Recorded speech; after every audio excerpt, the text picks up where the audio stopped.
Spoštovana predsednica Zveze Sonček, dr. Jasna Murgel, spoštovani nekdanji predsedniki in častni člani Zveze Sonček, spoštovani direktor Zveze Sonček Iztok Suhadolnik, spoštovani dr. Darjo Felda, minister za vzgojo in izobraževanje, državni svetnik kolega Danijel Kastelic, spoštovani državni sekretar na Ministrstvu za solidarno prihodnost, spoštovani gostje in gosti, poslanke in poslanci Državnega zbora, nastopajoči in nastopajoči, gospe in gospodje.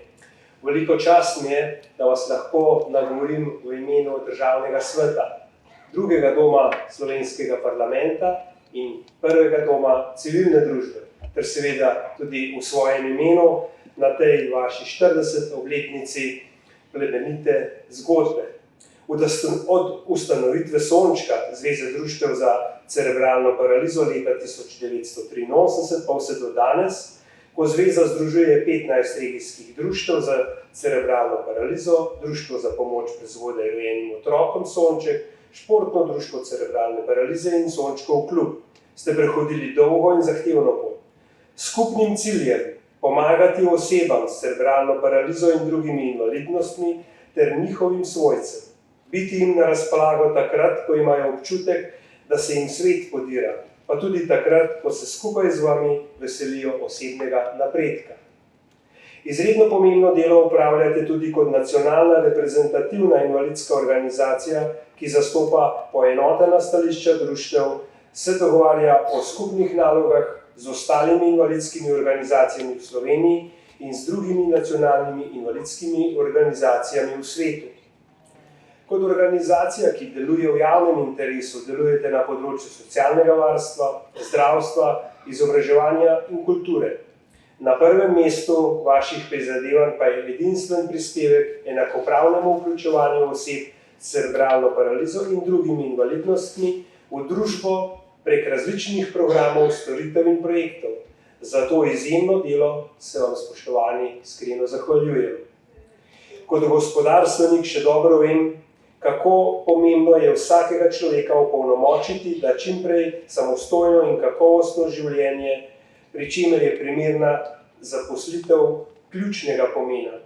Zveza Sonček je že v začetku 90-ih let odpirala dnevne centre za osebe s cerebralno paralizo in drugimi invalidnostmi, v katerih se od leta 1998 izvaja socialna varstvena storitev, vodenje, varstvo in zaposlitev pod posebnimi pogoji. S tem omogočate odraslim osebam, da se zaradi svoje invalidnosti ne bi mogli zaposliti na odprtem trgu delovne sile, da uresničujejo svoje potenciale, bodisi z zaposlitvijo pod posebnimi pogoji ali rednih delovnih kolektivih. Vsak človek si zasluži dom in občutek pripadnosti. To negujete z bivanjem v 7 stanovanjskih skupinah, ki se izvaja kot storitev institucionalnega varstva in zagotavljanjem prilagojenega bivanja izven institucij. Tistim, ki jo potrebuje, zagotavljate osebno asistenco in jim s tem pomagate, da lahko živijo samostojno ali v krogu domačih. Pomembno delo upravljate tudi s programom izobraževanja in ozaveščanja. Učite nas in opominjate, da moramo kljub temu, da smo različni, drugačni, živeti z drugimi, se spreminjati in sprejemati ter vključevati najprej tiste, za katere obstaja nevarnost, da obstajajo na robu. V ta namen med drugim že od leta 1993 razvijate projekt Korak k Sončku, katerega temeljni cilj je udejanjanje pravic vseh otrok, da hodijo skupaj v šolo. Eno šolo za vse. Ključna predšolska vzgoja in osnovna šola sta predpogoj vključenosti posameznika v kasnejših življenjskih obdobjih. Omeniti je treba tudi vaš prispevek na področju skupinske obnovitvene rehabilitacije, ki se izvaja v obliki enotedenskih taborov za odrasle, zdravstveno-terapevtskih kolonij, za šoloobvezne otroke ali kolonij oziroma šol za starše predšolskih otrok s posebnimi potrebami.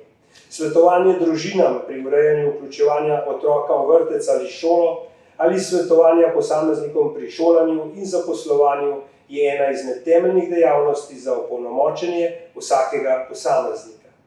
In poleg vsega tega izjemno pomembnega resnega dela, ki ga opravljate, še vedno najdete čas in energijo za sproščene športne aktivnosti, kulturno dejavnost, gledališke in lutkovne predstave, glasbeno udejstvovanje in literarno dejavnost, ki bogati vaše člane in družbo kot celoto. Spoštovani, v 40 letih je Zveza Sonček postala nepogrešljiv deležnik v slovenski družbi. Deležnik, ki si prizadeva za uresničevanje vseh človekovih pravic oseb z invalidnostjo, tako kot so zapisane v Konvenciji o pravicah oseb z invalidnostjo. Zahvaljujem se vam za vaša prizadevanja in vas prosim, da vztrajate še naprej v dobrobit vseh tistih, ki vas že in vas še bomo potrebovali. Vaša prizadevanja imajo mojo osebno in podporo, in to sem prepričan tudi podporo Državnega sveta Republike Slovenije s Komisijo Državnega sveta za socialno varstvo, delo, zdravstvo in invalide ter predsednika te komisije Danijela Kastelica, ki je danes tudi z nami. Naša vrata so vam vedno odprta, kot ste jih danes vi prijazno odprli meni. Ob tej priložnosti želim jasno povedati, da podpiram vaša prizadevanja za spremembo zakona o volitvah v Državni zbor, prizadevanja, da se povrne volilna pravica vsem, ki jim je bila odvzeta zaradi invalidnosti, in da se prekine praksa jemanja volilne pravice osebam, postavljenim pod skrbništvo. Volilna pravica je temeljna človekova pravica, zapisana v slovenski ustavi in Konvenciji o pravicah oseb z invalidnostjo, in nihče nima pravico, da jo vam vzame. Cenjeni zbrani, želim vam prijetno praznovanje in obilo poguma in vztrajnosti. Hvala lepa.